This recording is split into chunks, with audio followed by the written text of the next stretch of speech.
Okay, my name is Fiona King and I work in the National College of Art and Design. I work in the education faculty. And really, how I was introduced to development education was about 8 years ago. And we work with the Ubuntu network, which is housed in University of Limerick. And they support us in initial teacher education to look at ways in which our student teachers can embed development education into the lens of their subject area.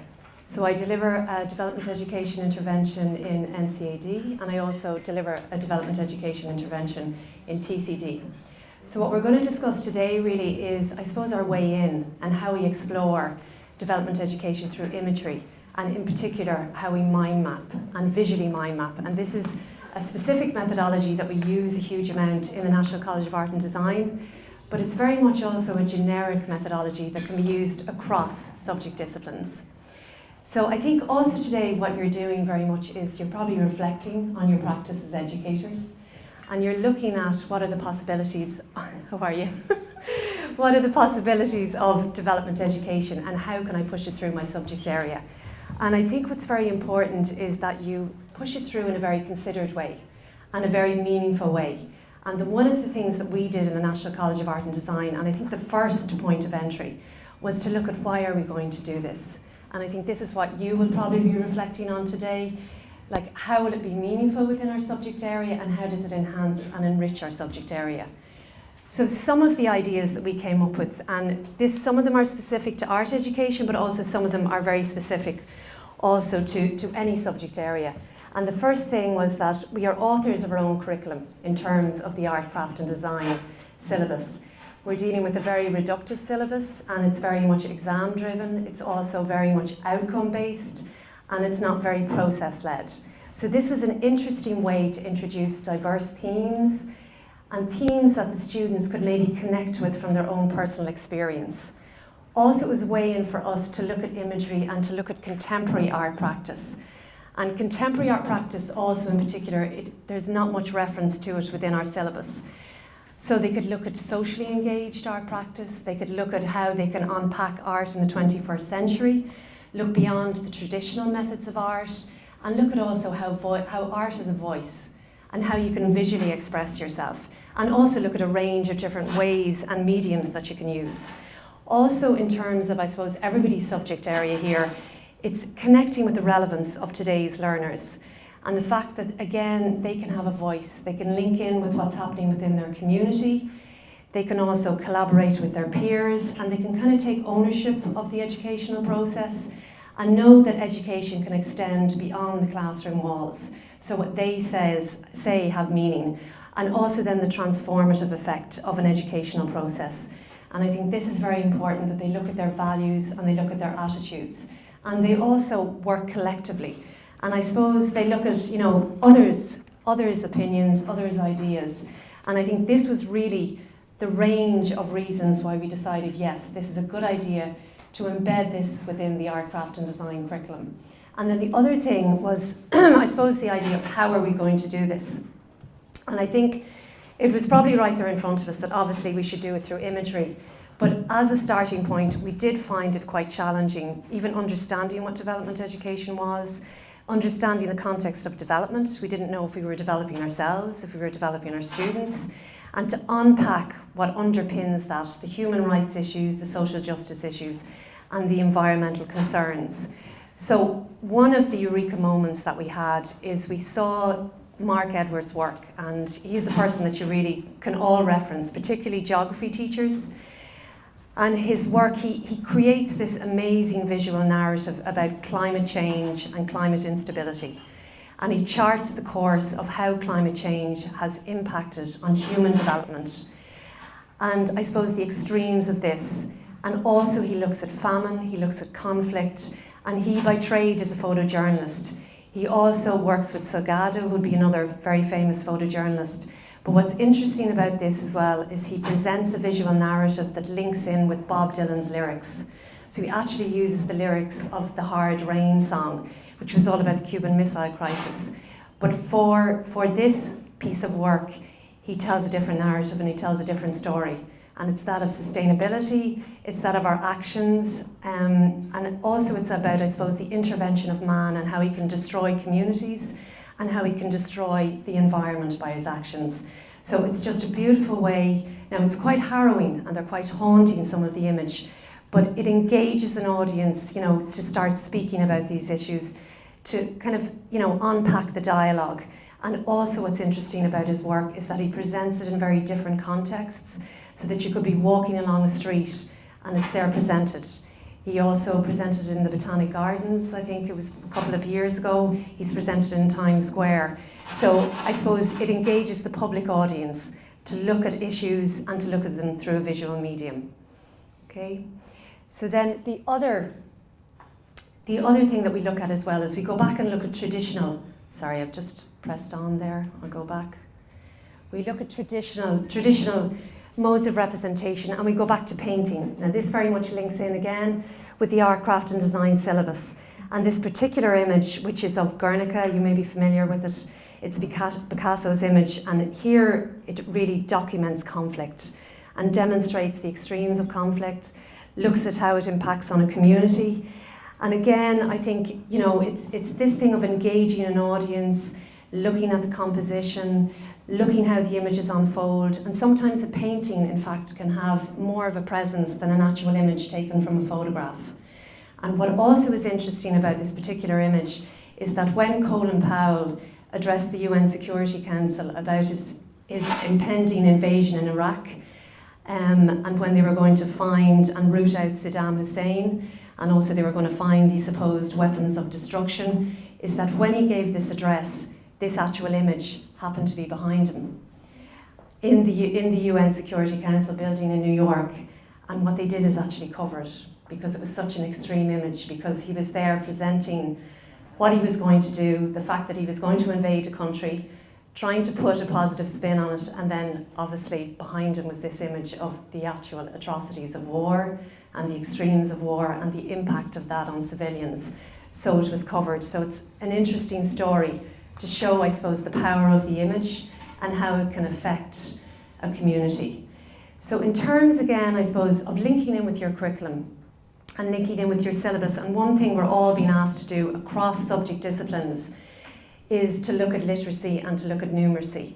But in particular, when you're responding to images and when you're enabling pupils to respond and to interpret and to explore images, you're looking at oracy and you're looking at critical literacy. And this is what's really important. You're giving them ownership, you're giving them the ability to have opinions, you're engaging as a collective within a classroom. And by doing that, you're giving them a range of skills such as decoding, interpreting, and then also making judgment on the validity of an image. So you're also, I suppose, ticking the boxes, because we are asking, there is so many demands in our subject areas nowadays. But I think, again, it's to do it in a considered way and to do it in a meaningful way. So in terms of, again, our way in when we are working with imagery,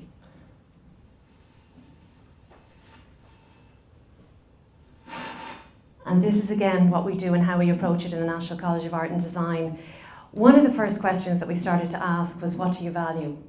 And this is actually difficult to translate this into the classroom, because often when you say to students, what do you value? I mean, what is the first thing that might come up with when you ask students? Absolutely, they're talking about their phones, they're talking about their iPads. So it's to unpack that further. And in some ways, why do they value their iPads or their phones? Absolutely, it's the sense of communication, it's that community that they belong to, it's how they express themselves. But it can be difficult because everybody has different values and everybody has different opinions. So often as well, what we would ask them is something like, what bothers you? And here I'm going to just give you a look of an entry point that we did in the National College of Art and Design and how they mind mapped about this idea of what bothers you. The starting point was literally, can you see what might be the starting point of this mind map? Now I know there's a range of images, but can you see what might be the starting point? The fridge was the starting point, and what they were asked was, what bothers you?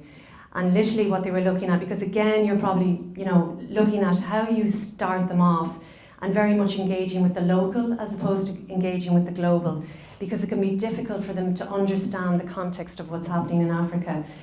They really need to start from kind of what matters to them within their community. So what was asked on this day was, what bothers you? And one of the student teachers said, well, what bothers me actually is the fact that I have a fridge and that it's going to cost me as much to replace the fridge as to actually get the fridge just fixed. So this started a dialogue within the group, and very much we always get them to work as a collective. And what they started off saying is, okay, well, what I'm going to do is I'm going to throw the fridge out, and then the implication of that. So as in, we're looking at sustainable practices, and I suppose we're going to the landfill, the local landfill, and we're paying the amount that we have to pay to get rid of the fridge. But then what are the consequences of that? We pay for that, and then we go get rid of the fridge, but then where does our rubbish actually end up? Where does it go to?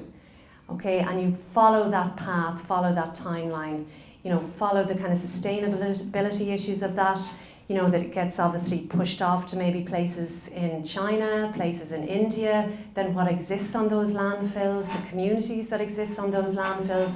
So very much the starting point is from a local context, and then how you follow a path of inquiry that gets you to other issues that are more global concerns. But again, it's kind of the starting point of being able to discuss around images, to be able to unpack them, and then to have everybody's voices heard. So what we're going to get you to do, because in some ways what's very important about development education is that there's really 4 components to it as an educational process. And the first component really is looking at the knowledge base. And then the second component is the critical skills that you engage with once you have achieved a certain understanding of the issue you're going to look at. It's very important that the methodologies you use are active learning methodologies, so that everybody is engaged in the process and that collective voice is heard. And also the key skills. I mean, we all know when we're working within groups, the fact that we have to share, we have to listen to each other, we have to evaluate, we have to assess, we debate. So all those skills of working within a group. So it's very important that you structure your development education classes around group and pair work, as opposed to just having, individual work and whole class engagement. I mean, I think another thing that's very important to reflect on when you're having this experience of doing a mind map and working with visual imagery is also the fact that you're working within a group. And that's really important. I mean, what are the skills, that are being generated by working within a group? Listening to each other, communicating with each other, sharing ideas. Also, what can be quite difficult for students is giving up ownership of ideas. So giving everybody the chance to talk. Now, obviously, it's much easier to do it. We're all adults here, and there's, I suppose, a level of being civil to each other, whereas it's quite different when the students are working within groups. But again, it's that learning experience, and very much when we implement a development education lesson, it's all about the group, it's all about the collective, or working even within pairs, and the shared experience of that then, because that's part of the learning experience. I've learned more probably talking here this morning than I have in a long while on this issue, because what's emerging is the incredible complexity of addressing any of the topics. So I'm not sure that I can even pull it together, but it happens that our pictures all featured children, and the issues that came through, the issues, I suppose, the instinctive thing, of course, is the issues of the underlying causes, the compassion that we see in the pictures. Then trying to get to those base causes really interested everybody, and getting past what is superficially to be seen. So coming at it from the questioning point of view, we were trying to go in 3 areas, in the lower order and the higher order questions. So what you could see, and that alone raises huge questions, the visuals and the compositions of the pictures, all featuring children and the universal experience for everybody. So and then one of the things that came back for us at our table was that in fact all of these issues are very relevant at home. The homeless issues, unemployment, poverty, food poverty, we didn't have to go to these countries. Other complexities arose because most people are working in schools which are multiracial cohorts of children. So this isn't about talking about places over there anymore. It's about children who have the heritage and the culture in your classroom, and how you deal with that. And that's, it's a really has to be really skillfully handled. So I don't know if I have any questions, any overarching ideas about how to really pull it all together, but we did feel that going at it, really looking at the detail of what's there in the picture can be enormously helpful, because it's such a complex thing. One picture we did single out is the one nearest to Lizzie. We kind of felt it pulled together everything that we were looking at, the child on the railway tracks, but in the background the huge amount of development that's there. So that's side by side, wealth and poverty, the extremes, and that's probably in all the societies. What else were we thinking about then? And then taking the questions, like what do we see, and then what do we think? What do we think has happened? Why is this child there? What has caused these situations? And then taking it forward, to the last point, the what ifs, what would we do, why? And trying to take it into the higher order question. And we had a whole series of questions that we could have dealt with there, a whole range of questions. Yeah, and I think it's also to look beyond the image, and to question about that. As in you see something very much in the image and you can describe that, but what could be beyond the image? But it is what you could reflect on as well, is sometimes maybe there's too much imagery that we're working with in a mind map, so you might decide to maybe only use one or two images and just isolate them. And again, maybe the context of coming from a local, like everything went back to the local and everything nearly comes from the local. So again, it's linking in with their experience, because otherwise it can be very difficult. And I think a lady over there as well spoke about, even the terminology that surrounds development education. We're stuck on what does development mean, and we don't have an understanding of that. I mean, when you talk about citizenship education, and you talk about, I suppose themes that you link in with development education, like homelessness, like famine, like disease, they understand what you're talking about. But the framing of development education, like a lot of people are probably doing development education, in their subject areas, but it's just not framed within development education, and that can be complex. Okay, well, we have to choose a picture, so we chose this one in the centre, and I'll just read out what it says. It might make it easier for you to understand where we were coming from. There's a lady at a cash register. She's doing her food shopping, and the manager of the supermarket says, "Are you okay with binning the food you won't eat at home, or would you, madam, like us to do it for you here and now?" And then instead of a shopping trolley, there's a small skip where she's just chucking the food in before she begins to work hard. So our whole issue was, again, it was very complex. We jumped from topic to topic, but I guess if we had to put one point on it, it would be the use of the land and the use of the Earth's resources. So, we talked about, over here we have a picture of a man just digging up some potatoes, and we were asking the question about fertilizers and whether, whether do we need fertilizers in order to fulfill the global demand for food, and do we need genetically modified crops in order to fulfill the global demand for food, and is this whole idea of organic food just a sort of a nice middle class way of looking at food, and is it really practical? So I guess there's a link between global and the local issue there, which we kind of kept bouncing off, and you can see lots of pictures here. The one at the bottom of the children collecting water, the gentleman here at the bottom of the picture whose land has dried up, and there's obviously serious drought. And then somehow we linked, in a very intelligent way, which I'm going to remember in a minute, we managed to link the issue of the youth resources to homelessness, and to this idea of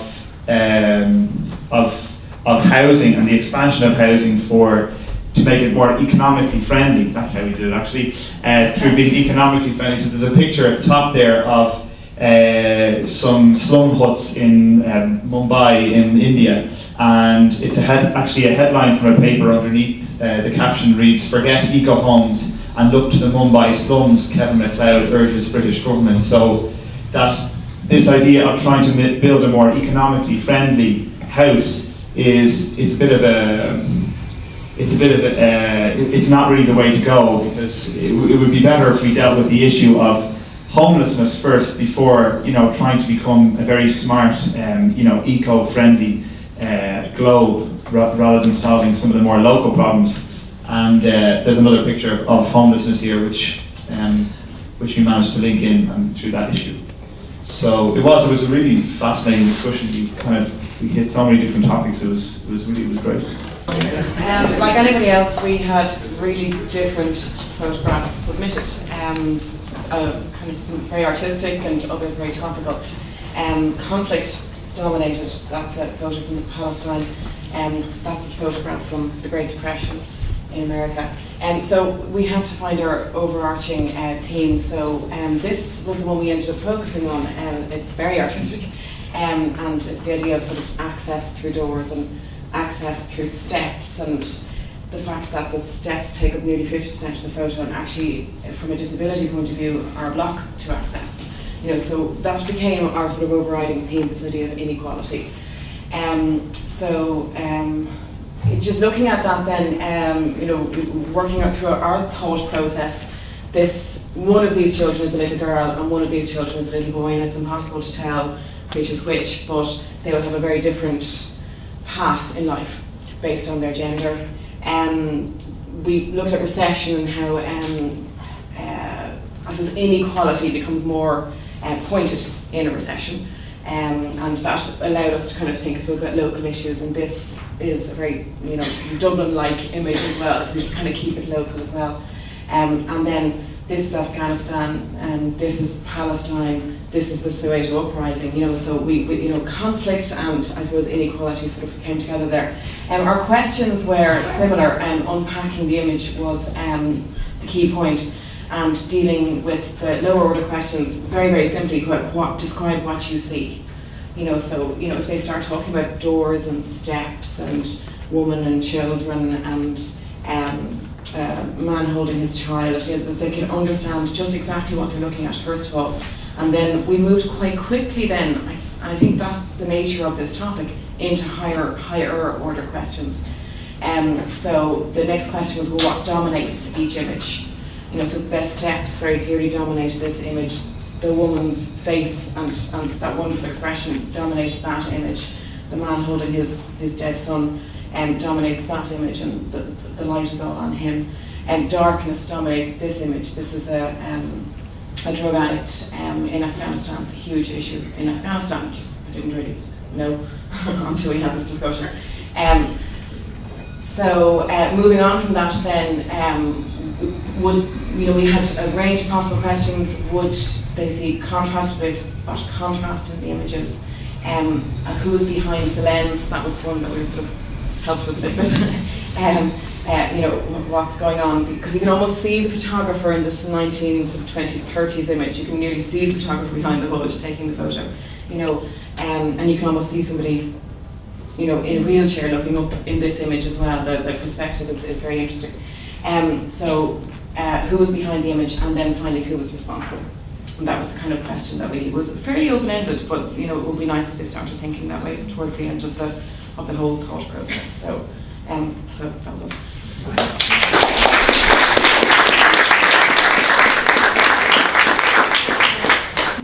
I think what's excellent in particular about this mind map is that the images in some ways are quite veiled, so that it doesn't say exactly what the image is about. It's not in any way stereotypical, it's not in any way reductive, but it draws you in, even as you say, from the perspective of how you're looking at it, and then how obviously a disabled person might be looking at access and entry into a building. So I think some ways, and it's something I suppose to hopefully take away from this, is that often an image that you're not really certain about, that you have to unpack it, can be just as effective as an image that looks at maybe a global issue and has looks at an African community. So it's to use images, to get confident about using images, and I think that's what's also very important, is that when you choose your image, you go through a process of understanding, contextualizing where you found it, why you were drawn to it, so that you can then present this to your pupils, because, you know, I think that's what's important, because it would lead you in then to